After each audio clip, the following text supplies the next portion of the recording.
हमारे साथ मौजूद हैं स्क्वाड्रन लीडर अली कासिम। कैसे हैं आप सर? मैं बिल्कुल ठीक हूँ। खैरियत से? वो कहते हैं ना कि झपटना पलटना पलट कर झपटना। So how does it feel when you fly this beautiful aircraft? I will complete the शेयर दैट यू सेड। लहू गर्म रखने का एक है एक बहाना। तो it is a surreal feeling अल्हम्दुलिल्लाह, and we feel privileged and honoured कि Pakistan as a nation and Pakistan Air Force as an organization gave us this opportunity and this incredible machine to fly, alhamdulillah. And इस feeling को आप अल्फाज में बयान नहीं कर सकते, but while it is a fascinating feeling, it is a huge responsibility.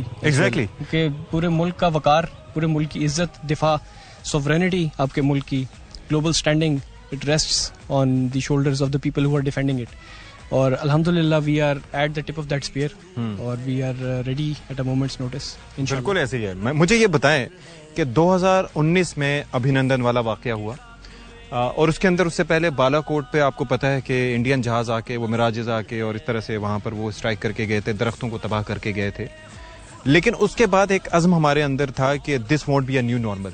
उसके बाद हमने दुश्मन को एक भी इंच अपनी सरजमीन पे घुसना ही नहीं देना। Correct me if I am wrong.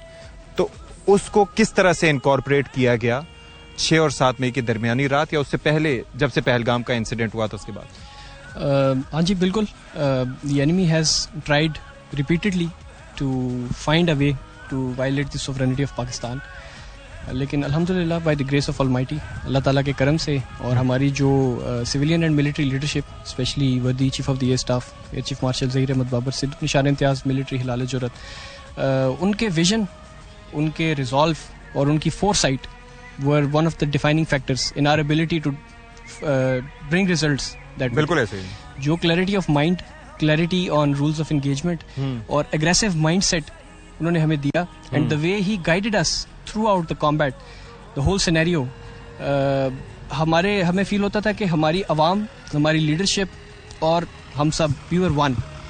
और यही एक ऐसी चीज़ है जो डिफाइन करती है the difference between a winner and a loser. मेरे ख्याल में ये सारे factors combined and we as a team were able to achieve the outcome that Allah bestowed upon us. बिल्कुल ऐसे ही। ये हमारे पास इससे पहले F-16 थे, F-17 थंडर्स थे, जिसमें ब्लॉक 1, 2, 3, ज़ाहिर है 3 being the latest, और इसके अलावा भी हमारे पास मिराजेस और F-7 PGs भी हैं, F-7s भी हैं। इन सब में J-10C का रोल आप कैसे डिफाइन करेंगे? देखिए, air combat is basically a team sport. इसमें कोई भी प्लेयर जितना मर्जी एडवांस्ड हो, जब तक उसकी टीम उसके साथ सेम फ्रीक्वेंसी पे ऑपरेट नहीं कर रही, सेम पेज पे नहीं है, तो they will not never be able to execute the missions. तो seamless integration of J-10C into the complete structure of Pakistan Air Force and then the acquisition of niche multi-domain capabilities and gelling them together into an operational framework were the key factors which led to. तो result आपको नजर शायद यही आएगा कि J-10s were able to shoot down many Indian fighter jets, but in fact it was a complete teamwork that led us to that moment. तो trigger बेशक एक J-10 के पायलट ने दबाया हो, the complete team was responsible for that collective victory. और इससे हट के मुझे ज़रा बताएं कि एक वक्त में जब एक साइड पे 80+ एयरक्राफ्ट्स हों, एक साइड पे आप ये देख रहे हैं कि 40 एयरक्राफ्ट्स हों और एज उनको हासिल नंबर्स में, तो उसमें फिर ये जो नेटवर्क सेंट्रिक वॉरफेयर जिसे कहा जाता है या मल्टी डोमेन वॉरफेयर, वो क्या रोल प्ले करता है? देखिए, cohesion with in a team is what defines the outcome. अगर आप ये सारी कैपेबिलिटीज़ को अकेले एम्प्लॉय करना चाहें, तो you will never be able to gain those results which we were able to gain. लेकिन अगर आप इसको इनकॉर्पोरेट करें in a single under a single unity of command और एक सिंगल ऑपरेशनल फ्रेमवर्क में, and you utilise all those resources together in unison, then you can achieve multi domain results, and that was evident in the operations which led us to victory. अच्छा, India अपने defence पे बड़ा rely करता है। $80 billion plus का उनका budget है। Air force के लिए जहाज भी वो खरीदते हैं। Su-30 भी आप देख लें, बड़ा केपेबल एयर सुपीरियरिटी फाइटर है अगर ऑन पेपर देखा जाए। इससे हट के राफेल देख लें या बाकी उनके पास जैगुआर्स, MiG-29s और बाकी जो तेजस, तो खैर अभी पता नहीं कब उसको हम फजा में देखेंगे। लेकिन where do they lack in your understanding? देखिए, अल्लामा इकबाल का एक बड़ा खूबसूरत शेर है, I would like to say that for the audience, कि काफिर है तो शमशीर पे करता है भरोसा, हाँ, मोमिन है तो बेतेग भी लड़ता है सिपाही। क्या बात है। तो we will fight whenever it is enforced upon us. We will fight for our sovereignty. We are ready. And Alhamdulillah, Pakistan Armed Forces in general and Pakistan Air Force in particular, we are a very well knit and combat proven war machine. Alhamdulillah. But we are not a means of intimidation. We are instruments of national policy. और जब भी हमारे मुल्क की sovereignty को challenge किया जाएगा, जब भी हमारी तरफ मैली आंख से देखा जाएगा, we have but no other option to respond and respond in a decisive manner. तो मोदी साहब अगर फिर भी ट्राई करते हैं, now they are looking at some 5th generation aircrafts, Su-57 पे भी उनकी नज़र है, कहीं इधर उधर F-35 भी उनको एक दफ़ा ऑफर किया गया था। तो योर थॉट्स ऑन दैट कि are we ready to face that challenge as well? Inshallah, we will be ready when the time comes and we will prepare for it in time. So we don't need to worry about what equipment the enemy buys. As long as we know ourselves and we know our enemy, we need not fear the outcomes of 1,000 battles. So Alhamdulillah and Inshallah, our leadership is already aware of the challenges ahead and we are planning and preparing accordingly. इंशाल्लाह. One last thing, ये जो 6 और 7 मई की दरमियानी रात थी, मतलब इंसान के अंदर एक जज्बा हुब्बुल वतनी, और वो तो हमारे अंदर भी है, लेकिन आप लोग ये काबिलियत रखते हैं कि आप दुश्मन को मुंह तोड़ जवाब दे सकें। तो ये उस दिन अगर उस रात का मंजर आप हमारे सामने पेश कर सकें कि आपके जहन में उस वक्त क्या चल रहा था? In intense combat situations, आपकी feelings, आपके emotions, all of that is left on the ground.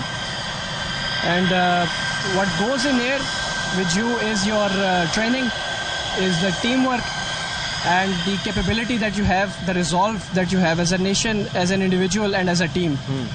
तो उस रात को during the operations we were ready and at a moment's notice we were told to react. And Alhamdulillah, all praise to Allah Almighty. उन्होंने हमारे हाथ से वो काम करवाया जो कि रहती दुनिया तक लोग याद रखेंगे, Alhamdulillah. And we don't take feelings and emotions in air. We take our cold-blooded kill instincts and the clarity given to us by the commanders. लेकिन उस दिन भी मुझे ये पता चला कि हमारे पास ये इख्तियार था और मौका था कि हम उनके मजीद जहाज भी गिरा सकते थे, लेकिन हमने उसको ज़्यादा एस्केलेट नहीं किया. Is that true? We were targeted with all the adversaries. We were able to detect, target, sort and identify all the threats, and wherever we had the opportunity we shot them down. And the enemy retreated and we were able to achieve our objectives. So if they had given us more opportunities, we could have capitalized more. लेकिन Alhamdulillah we were ready and we were fighting the best we could. अच्छा, एक वो चीज़, अगर जैसे हम मुख्तलिफ aircraft को define करें, लेट्स से कि मैं अगर कहता हूँ कि JF-17 it's the backbone of our air force, मतलब it's more in numbers. F-16 they are like special forces for elite missions. J-10C को आप क्या करार देंगे? The tip of the spear. J-10C is the punch and it's the sniper. It is going to shoot people where they don't know what hit them. Inshallah. So it is a game changer and absolutely fantastic machine. And when integrated Pakistan Air Force के multi-domain architecture में जब इसको integrate किया गया है, तो it has become alhamdulillah more lethal. Thank you so much squadron leader Ali, आप हमारे साथ मौजूद थे और बड़े ज़बरदस्त तरीके से आपने एक्सप्लेन किया. नाज़रीन, यही जज्बा चाहिए और आप ये देखें कि आवाम भी यही चाहते हैं. हमारी एयर फोर्स आप देख लें, उसकी काबिलियत देख लें, सलाहियत देख लें, और इंशाल्लाह आगे भी जो भी नया वॉरफेयर हो, अफवाज पाकिस्तान, मुसल्लह अफवाज, हमारी एयर फोर्स, हमारी बहरिया, सब तैयार हैं अपने दुश्मन का सामना करने के लिए और उसके दांत खट्टे करने के लिए.